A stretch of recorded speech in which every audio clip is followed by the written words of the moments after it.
안녕하세요. 제임스 골프입니다. 이번 시간에는 저번 시간에 말씀드렸던 것처럼 투어 AD 샤프트 심화학습을 좀 진행을 할 건데요. 이 심화학습이라고 해서 좀 심각하게 받아들이기보다는 좀 한 가지 모델을 조금 집중적으로 이해를 하기 위한 방법이라고 생각을 하시면 될 것 같습니다. 오늘 첫 번째로 소개해드릴 모델은 이제 DI 테크놀로지가 적용이 되기 시작했던 DI 모델부터 시작을 할 겁니다. 앞쪽에 보이는 샤프트, 이 주황색 샤프트가 투어 AD DI 모델의 샤프트고요. 이 샤프트의 특징은 저번처럼 설명드렸던 것처럼 앞쪽의 강도를 아주 강하게 사용하는 샤프트로 대표를 할 수 있는 모델로 보시면 됩니다. 이 샤프트가 앞쪽 강도를 사용합니다 라고 이야기를 했을 때 대부분 이 샤프트는 강한 샤프트다, 하드 타입의 샤프트다 라고만 이해를 보통 하시는데, 여기서 조금 심층적으로 분석을 해보면 1, 2, 3, 4, 5까지의 강도 기준을 놓고 봤을 때 이 샤프트의 앞쪽 강도를 5강도, 다섯 번째 강도, 가장 강한 강도로 놓고 볼 수 있다는 거죠. 그래서 앞부터 뒤까지 강도 분배를 하다 보면 5, 3, 3, 2의 강도 분배를 보통 된다고 이해를 하시면 됩니다. 이 이야기는 뭘 의미하냐면 헤드가 공이 부딪혔을 때 앞쪽에서는 완전하게 묶어놓고 머물러주는 느낌을 냈다가 뒤로 갈수록 텐션 폭을 크게 만들어서 샤프트의 휘어짐을 만들어낸다고 보시면 되는데요. 기본적으로 투어 AD의 샤프트가 갖고 있는 킥 포인트는 미들킥을 사용합니다. 그러니까 가운데 부분에 밴딩 포인트를 사용을 하는데, 이 부분을 기준으로 놓고 봤을 때 앞쪽은 조금 타이트하게 묶어놓고 이 뒷부분을 이용한 탄력을 사용을 한다고 하면 이 뒷부분의 텐션을 만들어서 거리를 내는 역할을 하는 거고, 앞쪽의 강도를 이용해서 방향 편차를 잡아내는 역할을 한다고 이해를 하시면 됩니다. 여기서 이제 조금 짚어서 볼 게 뭐냐 하면, DI 샤프트 같은 경우가 앞쪽의 강도를 강하게 사용을 하니까 전반적으로 내가 탄력을 이용하는데 굉장히 불리할 거라고 이해들을 보통 하시는데, 강도가 강하게 나오는 팁 강도 샤프트고 손잡이 부분에 탄성을 사용합니다라고 제가 분명히 아까 말씀을 드렸었죠. 이 손잡이 부분에 탄성을 이용합니다라는 얘기는 뭐냐면 백스윙에서 다운스윙으로 내려올 때 텐션을 이용한 조금 더 민첩한 다운스윙이 가능하다고 보시면 됩니다. 이 샤프트를 소개한 다음 챕터, 그 다음 챕터에는 BB 모델을 아마 설명을 하게 될 건데, 이 손잡이 부분의 텐션을 이용한 다운스윙의 조금 민첩함이 가장 극대화되는 모델은 투어 AD 중에서는 BB 모델로 볼 수 있는데, 마찬가지로 이 모델도 손잡이 부분의 텐션을 사용을 해서 다운스윙만큼은 조금 민첩하게 헤드 움직임은 절제를 시켜주는 역할을 한다고 보시면 되는 건데, 이 얘기를 조금 풀어서 설명하면 다운스윙을 민첩하게 만들고 헤드 움직임을 억제했다는 얘기는 밴딩 구간만을 짧게 이용하고 뒷부분의 탄력을 이용해서 거리를 보낸다고 이해를 하시면 됩니다.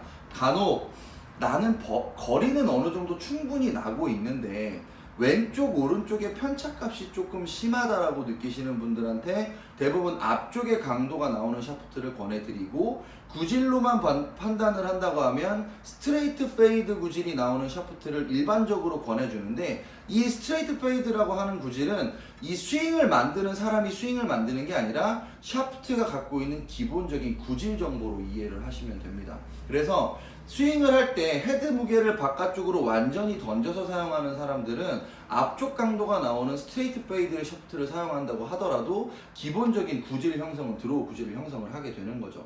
그래서 샤프트 제원표를 막 보다 보면 얘는 페이드 샤프트네, 얘는 드로우 샤프트네 라고 이렇게 보이는 것들이, 페이드 샤프트로 구분되는 샤프트들은 대부분 앞쪽의 강도를 사용한다고 보시면 되고, 드로우 구질의 샤프트로 표기가 되는 샤프트들은 거꾸로 앞쪽을 소프트하게 팁의 토크를 충분하게 활용한다고 이해를 하시면 조금 빠른 이해가 될 것 같습니다.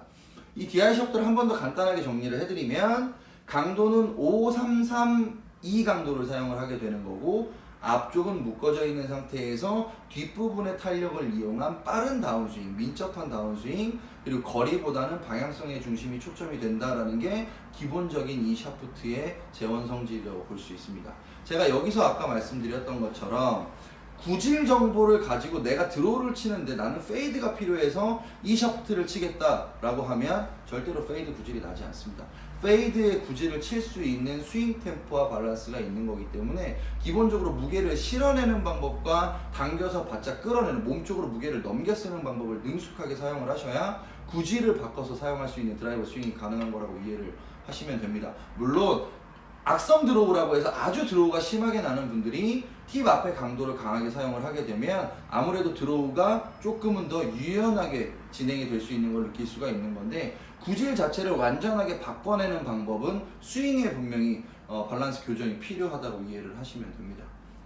일단은 오늘 시간에 지금 이 설명드린 내용들을 한 번 더 정리를 해드릴 건데, DI 같이 앞쪽에 강도가 나오는 샤프트들을 앞으로 계속 설명을 드릴 겁니다. 그리고 제가 앞전에 설명드린 것처럼 5332 혹은 4333 이런 식으로 강도에 대해서 숫자로 이야기를 드릴 건데, 예를 들어 1, 2, 3, 4, 5를 힘의 배분으로 치면 1부터 5까지의 강도를 이렇게 순차적으로 이해를 해보시면 될 거고요. 5강도가 샤프트 강도에서는 가장 강한 강도 정도로 이해를 하시면 될 겁니다. 간혹 제가 5보다 더 강하게 나옵니다라고 하면 아주 강성의, 완전한 강성의 샤프트로 이해를 하시면 될 것 같고요. DI 같은 경우는 아마 대부분의 프로 선수들이 사용하는 것들을 아마 아마추어분들이 많이 보셨을 거고, 여성 프로들도 사용하는 것들을 많이 보셨을 건데, 이 프로들이 사용하는 가장 근본적인 DI를 선호하는 이유 중에 하나가 가장 얘의 매력 포인트로 보였던 이 앞쪽 강도라고 이해를 하시면 될 것 같습니다.